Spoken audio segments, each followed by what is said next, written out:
Welcome to the recap. This week, Karen, the Weather Girl, and I watched a two-part documentary on John Delorean on Netflix.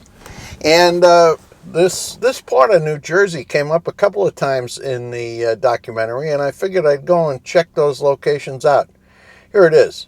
I'm outside the pool and community center complex for the Parsons Village condominium development. This is where on March 19th, 2005, John Delorean had a stroke. Now, he lived in the second floor of one of these places, and no matter how much you Google it, you can't find out what the actual address is other than he lived in this development. He died of a stroke. He was aged 80. He was selling watches over the internet out of his second floor condo. So he had a stroke. I don't know what his net worth was at the end, but this is kind of a big come down from the place that he bought in 1981, which is right down the road, and which Donald Trump bought in 2000. It's almost 500 acres, and it became the Trump National Golf Course. Now, I'm going to take a ride down there and see if I can get in and get some pictures of it, because Delorean's mansion is now the clubhouse for the entire golf course. I'm going to bet that there's really good tight security on the place. But anyway, this is where he spent his last days, in the second floor of one of these buildings. So let's get in the car and drive down there and see if we can find that place.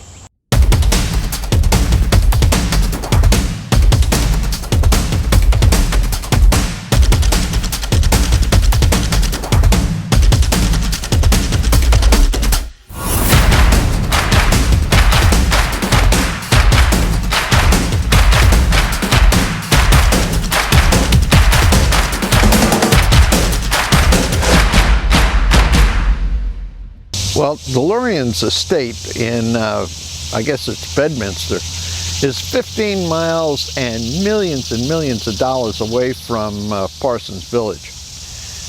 And as I suspected, security was super tight. Couldn't get in at all, and in fact, they had a car blocking the driveway. Hiya. I just came to see if I could go inside and take a look. No, sir, I'm sorry. It's private property, but thank you for your interest. Okay, I can turn around. I'm gonna move, and you just turn around. Yeah, okay. Oh, he's gonna pull back. All right. Okay, thanks. Thank you. You're welcome. You just can't go up. Yeah, all right. But that gives me an opportunity to round out my report on Delorean at Parsons Village. First off, Parsons Village is only about a mile as the crow flies from my current house. And it's half that from Kathleen's house. Sort of pretty close. In other words, Kathleen and I are living in proximity to multimillionaires, although maybe he wasn't that at the end. Now, the other thing that's interesting is even closer than me or Kathleen to Parsons Village, it's even closer than that, closer than a half a mile to the Morristown Medical Center. Amazingly, when Delorean had the stroke in 2005, he didn't go to the Morristown Medical Center. He went to Summit, to the Overlook Hospital in Summit. And Overlook is fundamentally just down the street from Dennis's house. So there's a lot of connections there. Very sorry I couldn't show myself the Trump National Golf Course. Well, you know, after I left Trump National Golf Course, I realized that I might have been talking to a Secret Service agent. You know, I know that ex-presidents get lifetime protection from the Secret Service. I have no clue whether Donald Trump was at the Trump National Golf Course. But boy, that guy didn't look like the ordinary rent-a-cop who, you see at entrances to golf courses and things like that. I think I might have been talking to a Secret Service agent. Who knows? Well, one of my favorite programs is Dateline, and I came across something I found extremely interesting about that show. Here's my report. far and away the best true crime show on TV is Dateline, and it has been so for the last 20 years.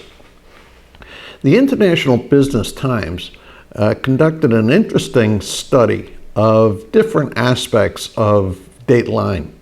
What they did was they took 270 episodes that appeared in the seasons 2015 through and including 2019, and they applied a software program that lawyers use called CaseFleet to take a look at some of the principal features of the Dateline episodes. So the first thing they looked at was what states come up the most.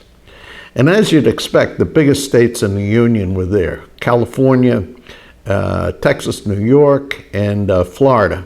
And then the rest were distributed around the country.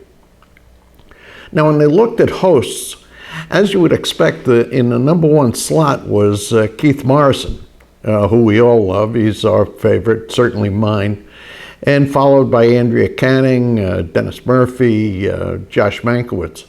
Then they took a look at the topics that get covered.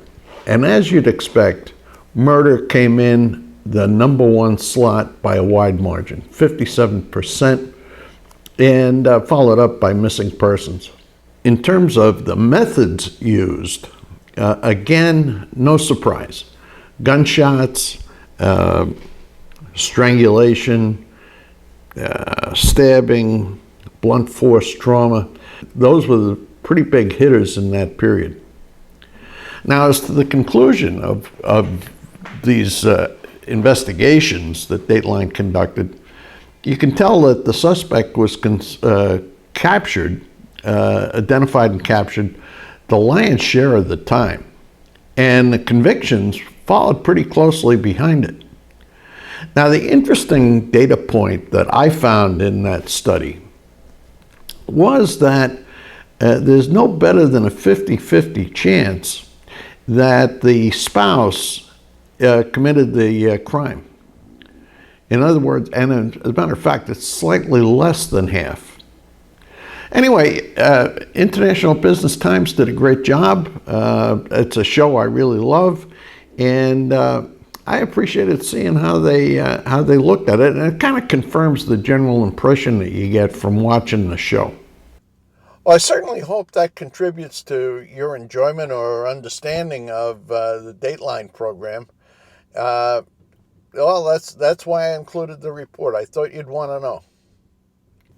One of the popular features on the weekly recap is my Amazon Delivered segment, and here's this week's.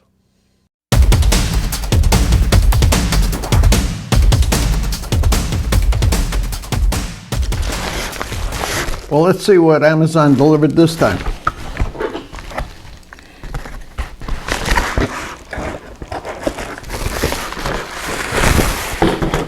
It's a box.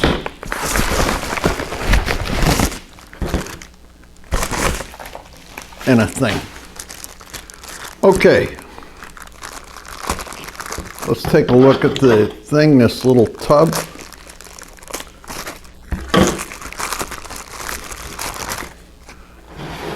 This is Black Swan Stay Soft Plumber's Putty. Okay, got that. Now for the box.